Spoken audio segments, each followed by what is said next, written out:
Oh, nggih. Assalamualaikum warahmatullahi wabarakatuh.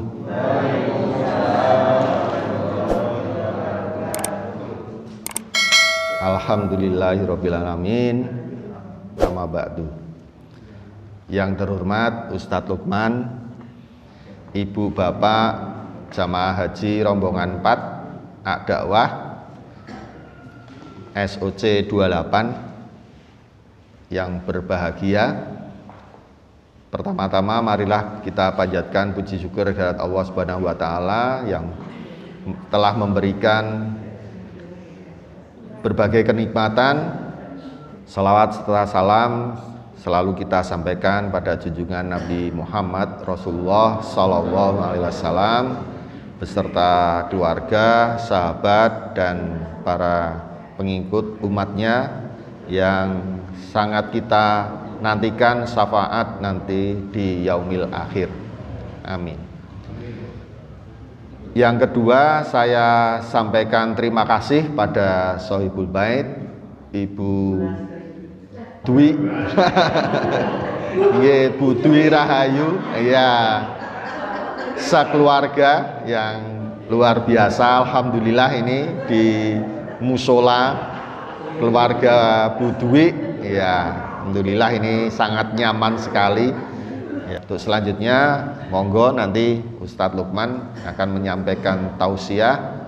Demikian dari saya, sekali lagi matur nuwun. Saya akhiri, assalamualaikum warahmatullahi wabarakatuh. Monggo Bang Ustadz. Assalamualaikum warahmatullahi wabarakatuh.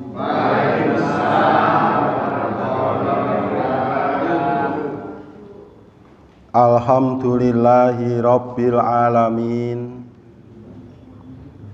Yang kita hormati Sohibul Bait atau tuan rumah, yaitu Bapak Haji Suradianto beserta Ibu Hajah Dwi Rahayu. Yang sama-sama kita hormati Ketua Pengajian kita, Bapak Haji Arif Rianto. Kita sapa juga yang paling viral di antara kita, Prof. Karnawijaya, yang berangkat pengajian juga dengan heroiknya. Kita sapa juga Pak Haji Ihsan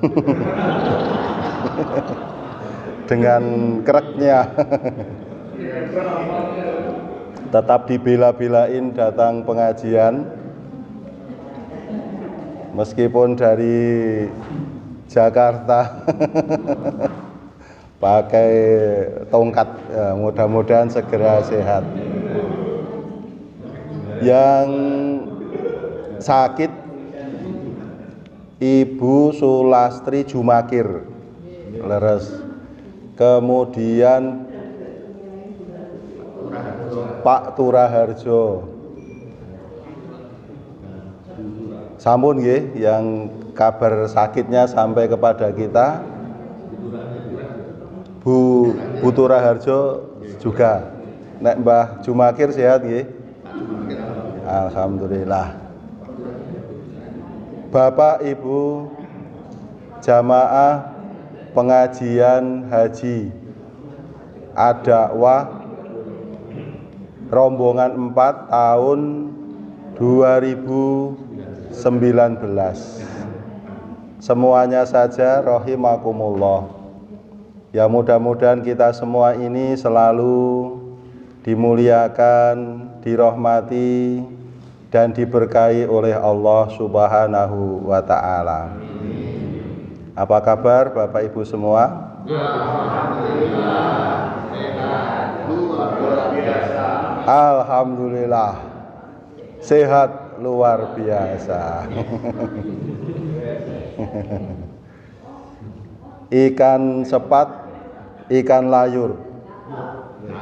Itu adalah nama-nama ikan. Di depan, Pak. Pantono yo. Ikan sepat, ikan layur. Kalau Bapak Ibu semuanya sehat, ya syukur. Ikan layur ditangkapnya susah. Mari kita bersyukur dengan mengucap Alhamdulillah. Cakep? Alhamdulillah. Bapak Ibu yang dirahmati Allah, kita bersyukur hari ini masih dipertemukan oleh Allah dalam keadaan sehat walafiat. Yang sakit nanti kita doakan semoga segera sehat. Di dalam rangka kita melanjutkan silaturahim kita yang sudah terjalin dari sejak sebelum ke Tanah Suci, kemudian bersama-sama ke Tanah Suci, dan sekarang sudah kembali lagi dari Tanah Suci. Tepat 3 tahun. Ya. Oh, pas hari ini, tanggal sekarang ini. Oh, jadi dulu berangkatnya 14 Juli. Oh, ya. Ini pas 3 tahun ya. Nah, ini milad yang ketiga. Ya, ulang tahun ketiga ini ya. Tapi tumpengnya kelupaan ya. Ini sing bancai Bu Dwi Rahayu. Yang insya Allah silaturahim kita ini terus akan kita lanjutkan saentee. Saentee kapan pun, saentee umur ya. Sampai akhir hayat masing-masing. Pun siji mboko siji. Kok ngerti-ngerti sing keri dhewe lho, Kak, aku menggari jen iki. Nggih. Mudah-mudahan taklim dan silaturahim kita ini mendapatkan barokah dan ridho dari Allah Subhanahu wa taala. Sholawat dan salam tidak pernah lupa kita sanjungkan, semoga tercurah selalu kepada junjungan kita Baginda Nabi besar Muhammad sallallahu alaihi wasallam, yang menjadi panutan dan teladan kita, teladan-teladan mulia yang apabila kita mengikuti dan melaksanakannya, pastilah kita akan mendapatkan kebahagiaan hidup, bukan saja di dunia ini tetapi sampai di akhirat nanti. Allahumma amin. Bapak Ibu yang dirahmati Allah, Alkisah pada suatu hari di negeri antah berantah, seorang petinggi negeri dilanda amarah. Entah apa yang menyebabkannya begitu murka sehingga amarahnya membara. Kula maca puisi etok-etok.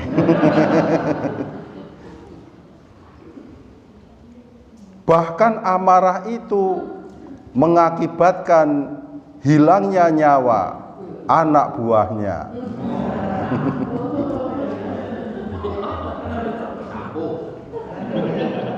Maka disusunlah rencana agar perbuatan itu tidak menjadi kejahatannya. Tetapi rencana tinggallah rencana. Wis bangun ya nek maca puisi ya. Deklamasi. Deklamasi. Kelingan DSD ya. Lomba deklamasi. Tetapi rencana tinggallah rencana. Namun akhirnya tetaplah ia menjadi tersangka. bersama orang-orang yang berada di lingkarannya, termasuk istrinya tercinta. Bahkan ia harus kehilangan jabatannya. Puisi ini berjudul Pilu.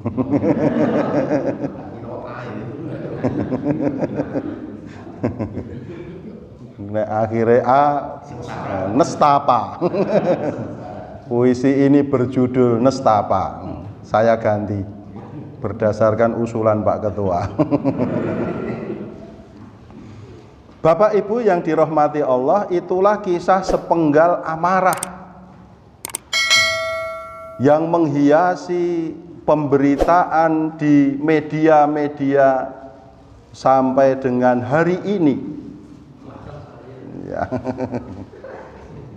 Sehingga Prof. Karnawijaya kalah viral.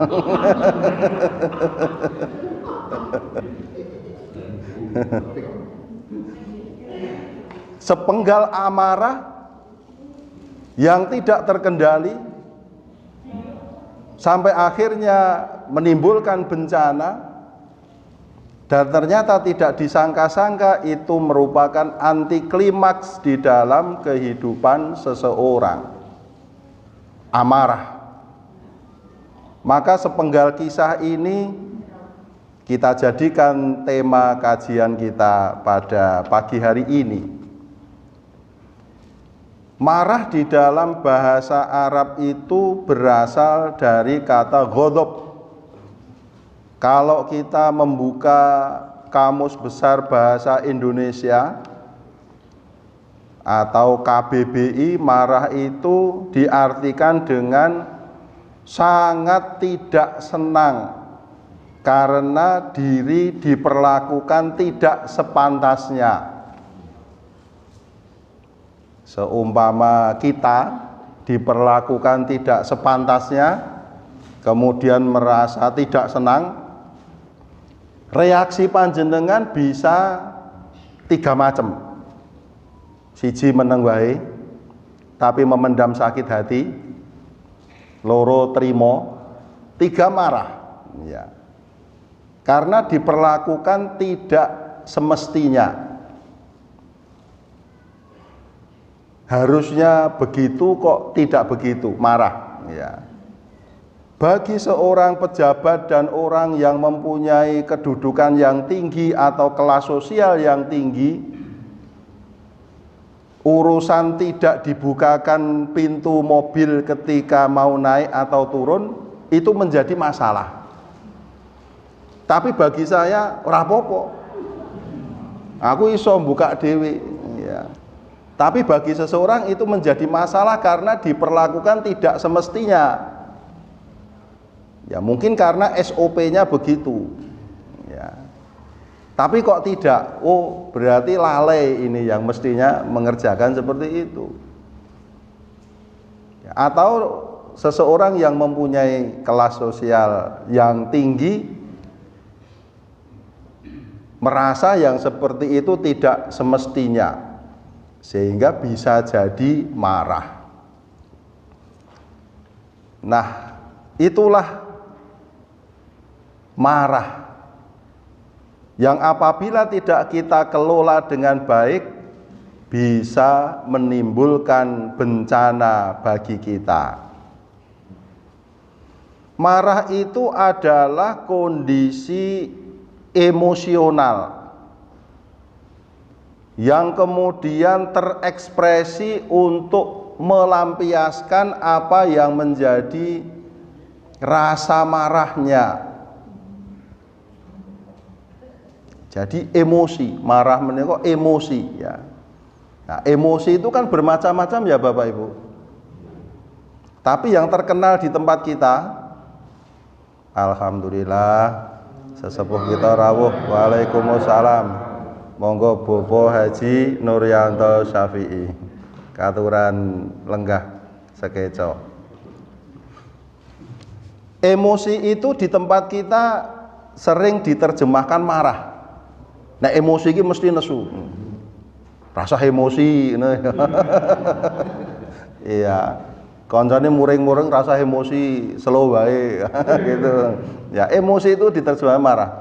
Padahal emosi itu kan ya bermacam-macam, ada emosi positif, ada emosi negatif, ada emosi senang, ada emosi sedih, ada emosi marah, ada emosi bahagia. Ya, ada emosi yang melo-melo, ya, melankolis gitu. Saya kalau dengar lagu-lagu cinta zaman dulu kok emosi saya teraduk-aduk gitu. Berarti kelingan sing iyo gitu.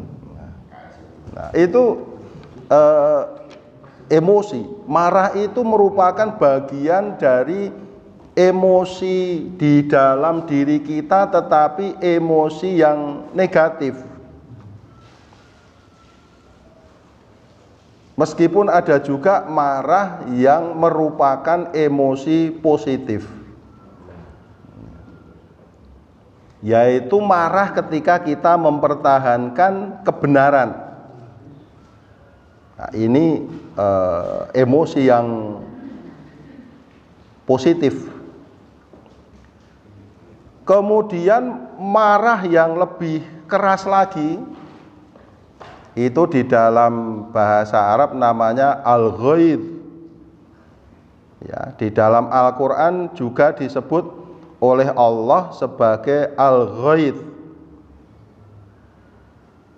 Nah, marah yang sampai kepada puncak amarah sehingga tidak bisa kita kendalikan, ini akan berakibat fatal. Karena banyak hal menjadi hancur berantakan karena marah. Silaturahmi di antara saudara, apalagi kawan, bisa terputus karena amarah. Di antara saudara, apalagi kawan, ya. Maksudnya saudara itu kan mestinya lebih akur, lebih lengket, ya, saudara kandung, apa meneh mung kanca, ya. Karena amarah bisa putus, ya, bermacam-macam penyebabnya.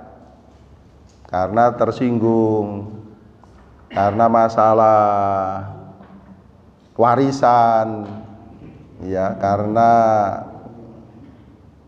ya, masalah perbedaan pendapat, ini menjadi terputus, menjadi amarah yang mengakibatkan putusnya silaturahmi, putusnya kekerabatan, putusnya persahabatan, kehilangan pekerjaan atau jabatan. Pun terbukti toh nggih, karena amarah. Kemudian bahkan berujung kepada hukuman pidana. Ini amarah. Nah, maka amarah yang seperti ini, yang merupakan emosi yang negatif seperti ini, adalah sifat tercela yang dapat merugikan diri sendiri dan orang lain. Pada puisi yang saya bacakan tadi kan jelas kan Bapak Ibu, bahwa amarah itu merugikan diri sendiri dan orang lain. Ya, orang lain menjadi korban, yang dibunuh menjadi korban, yang dilibatkan dalam persekongkolan akhirnya menjadi korban, ya, kegowo-gowo, terseret, ya, menjadi korban. Kehilangan jabatan, kehilangan pekerjaan yang sudah berpuluh-puluh tahun ditekuni pun hilang karena amarah. Umpamane bisa menahan amarah, ceritanya akan lain. Yeah. Bapak Ibu ini sok marah enggak? Ada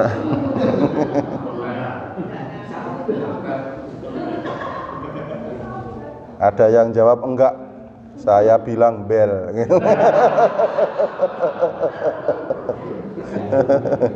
Ya, kita semua pernah marah, pasti. Banyak hal yang menyebabkan kita marah. Silahkan kita koreksi diri kita sendiri. Kadang-kadang begitu cepat hilangnya marah kita. Kadang-kadang berhari-hari, sok berminggu-minggu, sok hilang-hilang. Sudah bertahun-tahun, kok jedul meneh temane sing biyen kae. Wah, saya banget itu, Pak. Ning dibatin wae. Ya begitu. Maka kalau tidak kita kelola dengan baik, amarah itu akan bisa merugikan diri kita. Oleh karena itu amarah ini dilarang di dalam agama Islam. Karena seharusnya kita bisa mengendalikan amarah kita ini. Jangan justru kita yang dikendalikan oleh amarah, tapi kita yang harus bisa mengendalikan amarah.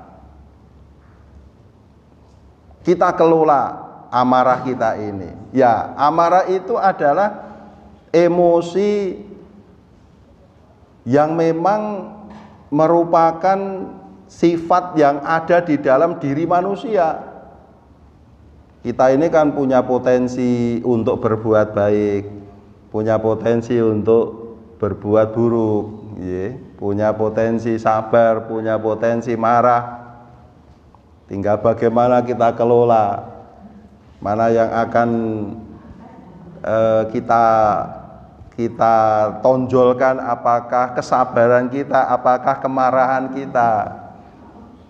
Ini bergantung bagaimana kita mengelola diri kita. Maka kuasailah amarah.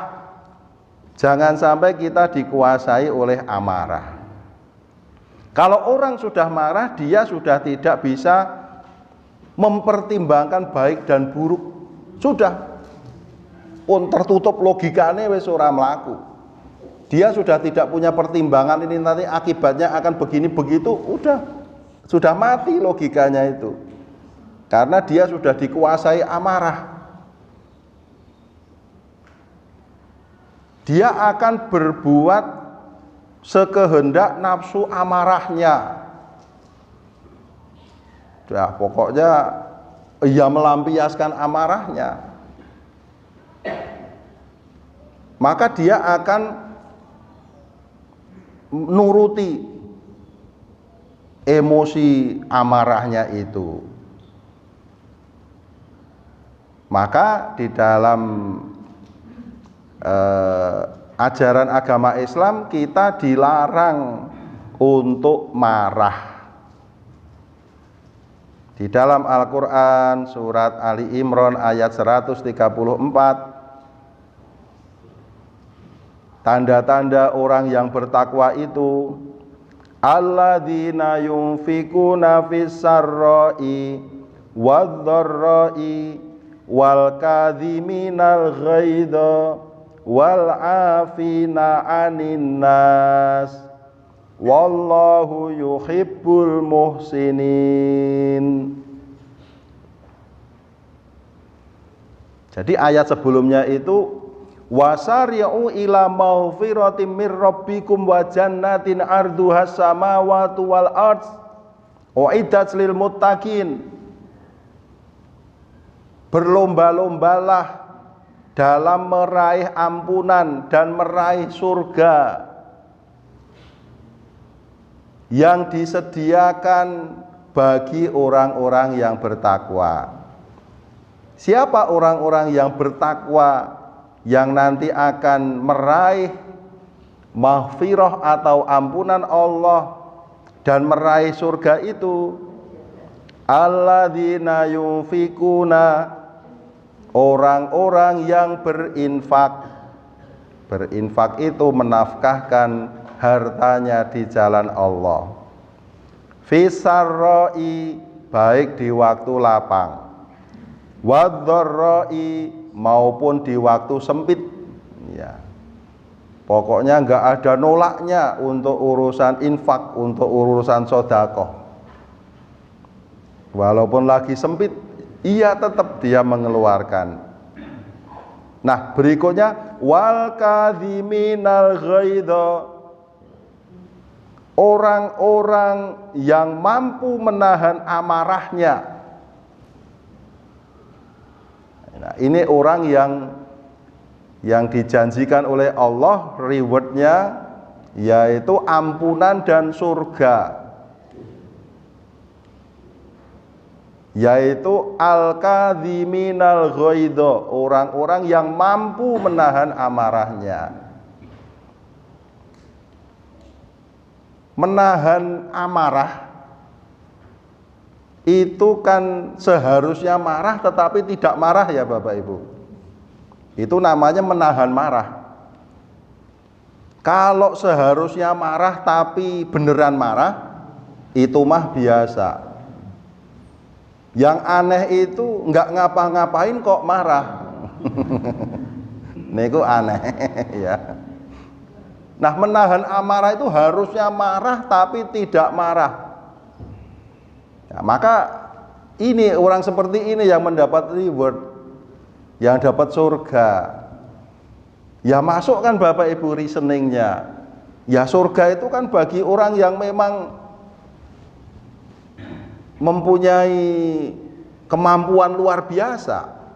Harusnya marah tapi nggak marah. Kalau harusnya marah dan beneran marah itu biasa. Biasa. Harusnya marah dan beneran marah. Biasa. Tapi harusnya marah tapi nggak marah. Ini baru luar biasa. Misalnya apa? Misalnya Rasulullah Shallallahu Alaihi Wasallam ketika beliau sedang berjalan-jalan dihampiri oleh orang Arab Badui. Orang Arab Badui itu orang Arab yang tinggalnya di pedalaman padang pasir. Coro Jogjane cedak watu adoh ratu ya. Atau orang yang tidak mengenal tata krama dan sopan santun. Mengejar Nabi Shallallahu Alaihi Wasallam. Bukan hanya mengejar tapi juga menarik kerah bajunya Nabi ya, dari belakang ditarik. Sahabat Anas yang menggambarkan sampai lehernya Nabi membekas merah.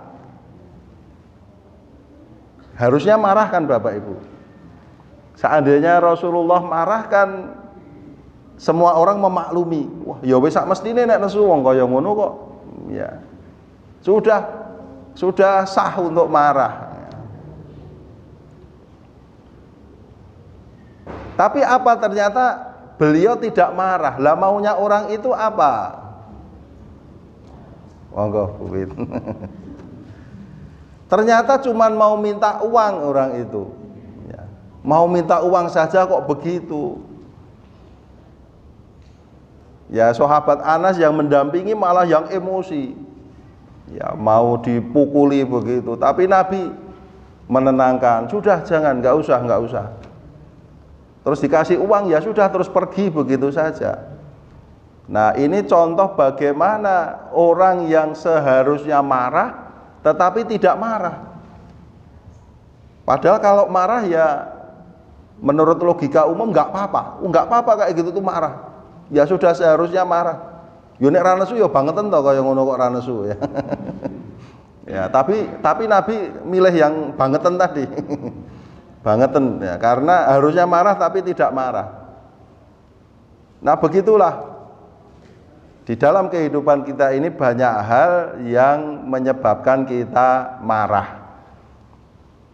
Buh itu karena salah kita sendiri atau salahnya orang lain. Tapi biasanya orang marah itu pengennya menangan, orang gelem disalahke ya. Ya pokoknya nek nesu itu rumangsa menang gitu ya. rumangsa bener. Maka kemudian marah. Nah, orang-orang yang mendapatkan janji akan mendapat surga dari Allah itu adalah wal kadhiminal ghaidha, orang-orang yang bisa menahan amarahnya, wal afina anin nas, dan memaafkan kesalahan orang lain. Nah, jadi calon penghuni surga itu cirinya itu dia bisa menahan amarah dan mau memaafkan orang lain. Ya, memaafkan, afuwun artinya kita menghapuskan kesalahan orang lain pun dihapus, sudah nggak ada lagi dalam memori kita, pun hilang. Karena apa? Karena dia sudah kita maafkan, baik dia meminta maaf atau tidak meminta maaf, tapi sudah kita hapus kesalahan itu. Angel toh Bapak Ibu nih, berat kan ya? Berat. Lah pahalanya surga kok. Dan pasti sudah pantas orang yang mampu mengelola diri dan emosinya seperti ini menjadi penghuni surga. Ya memang begitu. Mosok surga isinya orang yang emosional, ya suka marah, wah sidik-sidik kesenggol sidik nesu, wah orang mung nesu, wah terus muni-muni ngabsen gembira loko. Ya. Nah iki swarga apa iki? Swarga itu tempat yang sangat ideal, tempat yang sangat bagus. Mosok mau diisi orang yang ecek-ecek saja kan enggak? Ya. Surga itu sudah luar biasa, tempat yang luar biasa, pasti yang ada di dalamnya adalah orang-orang yang luar biasa juga. Orang yang luar biasa itu bagaimana? Harusnya marah tapi tidak marah. Jangan sampai harusnya marah dan marah beneran. Apalagi jangan sampai nggak ngapa-ngapain kok marah. Nah, itu surga itu tempatnya orang yang luar biasa seperti itu. Wal afina anin nas, dan memaafkan orang lain. Memberi maaf itu juga luar biasa berat. Ya. Apalagi kalau hati sudah tersakiti, luka sudah begitu dalam. Kok mau memberi maaf? Ya. Panjenengan masing-masing punya pengalaman mungkin ya di sekitar kita. Orang yang sudah sedemikian disakiti kok masih mau memberi maaf, wah luar biasa. Saya sok kadang minder, wah aku kalah ini. Ini orang yang betul-betul disakiti seperti itu kok ya masih bisa memaafkan, luar biasa ini. Terus terang ada seorang klien yang mengadukan masalah rumah tangga. Ya dia sudah begitu disakiti, didoliminya. Kalau saya sampaikan di sini, wah panjenengan juga ikut getem-getem, ya, ikut marah. Kok begitu kelakuan suaminya? Iya. Tapi ketika suaminya itu sakit, ya, stroke, akhirnya dia kembali ke rumah, tetap diterima Bapak Ibu. Jadi dhek iki mung nampa lorone gitu loh. Mung nampa lorone. Iya, dia udah nggak bisa ngasih duit ya, nggak bisa ngasih apa-apa. Dhek mung nampa larane kuwi, iki mung nampa wong lara wis ra iso ngopo-ngopo kuwi, ya diladeni diterima. Mboten napa-napa Pak, kula memaafkan kok Pak. Wah saya izin Bapak Ibu. Lah ini kok malah orang ini pemaafnya luar biasa ini. Wah jane insyaallah swarga tenan ya. Terus dia yang cari nafkah ke sana kemari sambil ngerawat suaminya tadi. Ya, banyak pengalaman di dalam hidup kita. Nah, itu intinya agama kita itu mengajarkan kita menjadi orang yang ideal. Pun saapi-apike wong. Ya kan Islam itu khairukum anfa'ukum linnas, sebaik-baik kalian itu yang bermanfaat bagi orang lain. ya bermanfaat bagi orang lain, ya tidak usah muluk-muluk kita terjemahkan. Kita jadi teman ngobrol yang enak, kita jadi teman yang peduli, nah, kita jadi orang tua yang baik dan bertanggung jawab memperhatikan anak-anak kita. Kita jadi kawan yang saling support, ya, dan memberi nasihat dan saran. Nah, kan begitu terjemahannya di dalam kehidupan kita sehari-hari. Maka orang yang tidak bisa mengontrol amarahnya itu, menurut Ibnul Qayyim Al-Jauziyah, bagaikan binatang buas. Apabila engkau membebaskannya, ia akan menerkammu. Kalau sampai kita melepaskan amarah kita, ya, maka amarah itu akan menerkam kita, akan mencabik-cabik kita, akan menghancurkan kita. Maka amarah itu tidak boleh kita lepaskan, Bapak Ibu, harus kita ikat, harus kita pegang, ya. Harus betul-betul kita kendalikan, jangan sampai lepas cul, begitu bahaya. Maka semarah apapun tahan dulu. Nah, begitu kita tersinggung, itu kan wah rasanya wis koyo arep muni-muni bagaimana gitu toh. Ya. Kita mau berbuat apa gitu, tahan dulu. Kalau kita bisa nahan sehari, besok udah lain ceritanya. Wis rasahlah. Nek sakal iki kaya-kaya wis koyo arep melampiaskan bagaimana begitu. Tapi tahan dulu.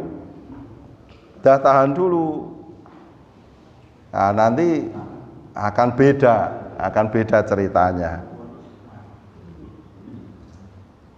Kemarahan ini adalah keseharian kita, karena setiap hari kita hidup ini banyak hal-hal yang tidak sesuai dengan keinginan kita. Orang marah itu kan karena tidak ketemunya harapan dan kenyataan, ngaten nggih. Harapan dan kenyataannya tidak ketemu, jadi kecewa. Kecewa itu bisa menyebabkan marah gitu. Ya harapannya begini kok enggak begini, ra ketemu berarti. Antara harapan dengan kenyataan itu enggak ketemu. Ya kecewa. Kemudian marah. Maka Nabi memberikan nasihatnya kepada kita semua melalui seseorang sahabat yang hidup bersama Rasulullah Shallallahu Alaihi Wasallam. Diceritakan oleh Abu Hurairah radhiyallahu anhu bahwa qala lin Nabi sallallahu alaihi wasallam, berkata seseorang atau bertanya seseorang kepada Nabi sallallahu alaihi wasallam, ausini, berikanlah aku wasiat, berilah aku nasihat ya Rasulullah. Jadi orang itu minta nasihat kepada Nabi. Qala, Nabi menjawab, la tahdhab, jangan marah. Ya. Nasihatnya Nabi singkat, la tahdhab, jangan marah. Faraddada miraron, orang itu bertanya lagi berkali-kali, apalagi ya Rasulullah, beri lagi aku nasihat ya Rasulullah. Qala, Nabi menjawab, la tahdhab, jangan marah. Nah itu singkat, tapi cak-cakane sangat luas ya. Jangan marah. Ya, Bapak Ibu jangan mudah marah. Panjenengan kalau di jalan raya banyak enggak hal yang menyebabkan panjenengan terpancing amarahnya? Iya toh. Wong sakniki keseharian kita di jalan raya itu kan ya sering banyak hal yang menyebabkan kita marah. Ya. Awake dhewe wis kemerungsung, kepengin cepet, depannya lelet. Nah, nesu ora? Nggih. Wis ngerti lampu merah, lah kok mburi dadak nglakson. Ya. Jenengan wis kaya arep nesu-nesu to, kaya arep mudun-mudun mlumpat to. Iya. Udah di jalan raya gitu aja. Kita udah berhati-hati, orang lain barber ya. Atau malah justru kita yang membuat orang lain marah. Panjenengan nek berkendara ngarepe lelet. Mbasan disalib kok wonge lagi nyetir karo maca HP. Mangkel banget toh. Karo ngene iki, oh ndak kurang ajar lah kuwi. Nah itu, jangan marah. Ya, kula ya iso ngandani ning ya prakteke ya iso angel ya. Ya. Udah di jalan raya banyak hal yang memancing kemarahan kita, di tempat kerja banyak hal yang memancing kemarahan kita. Kemudian di rumah juga banyak hal yang memancing kemarahan kita. Ingat pesan Nabi Shallallahu Alaihi Wasallam, la tahdhab, jangan marah. Nabi Shallallahu Alaihi Wasallam juga memberikan penjelasan kepada kita. Laisa syadidu bisur'ati. Orang yang kuat itu bukanlah orang yang menangan bergulat, bukan orang yang kekar tubuhnya. Innama syadidul ladzi yamliku nafsahu indal ghadab. Sesungguhnya orang yang kuat itu adalah orang yang dapat menahan nafsunya ketika marah. Di dalam hadis ini perkataan Rasulullah menahan marah itu yamliku nafsahu. Orang yang bisa memiliki dirinya ketika marah. Ya, memiliki dirinya. Kalau tidak bisa mengendalikan amarah berarti kita sudah tidak memiliki diri kita. Tapi diri kita diambil alih oleh amarah kita. Nah, kata Nabi, orang yang kuat itu orang yang bisa tetap memiliki dirinya ketika marah. Ini aku, ini aku yang bisa mengendalikan diriku, yang bisa mengendalikan amarahku. Nah, itu orang yang tetap memiliki dirinya. Maka menahan amarah itu di dalam hadis Rasulullah ini bahasanya yamliku nafsahu. Ya, bisa tetap memiliki dirinya, ngindal ghadab, sekalipun sedang marah. Artinya tidak kehilangan kendali diri. Nah, dalam kisah puisi saya tadi kan orang itu tidak bisa mengendalikan diri kan Bapak Ibu. Tidak bisa mengendalikan diri maka akibatnya fatal, hancur semua. Sudah hancur semua. Karena tidak bisa mengendalikan amarah. Maka kesimpulan dari pengajian kita ini, kendalikan amarah kita. La tahdhab, jangan marah.